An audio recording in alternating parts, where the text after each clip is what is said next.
أطلق الصندوق الوطني للتوفير والاحتياط منصة رقمية جديدة تتيح للبنك بيع السكنات مباشرة عبر الإنترنت، فضلا عن حلول تمويلية جديدة مخصصة لتمويل المؤسسات.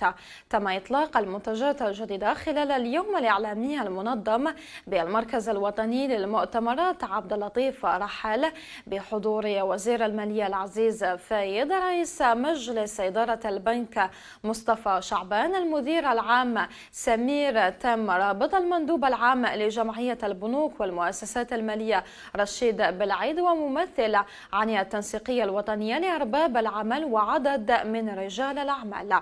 أما بخصوص المنصة الرقمية الجديدة كناب ماركت التي تأتي في إطار استراتيجية البنك لتحديث ورقمنة خدماته بهدف تحسين جودة الخدمات، فتتيح للبنك بيع السكنات التي تم تنفيذها في إطار العروض العقارية المباشرة عبر الإنترنت.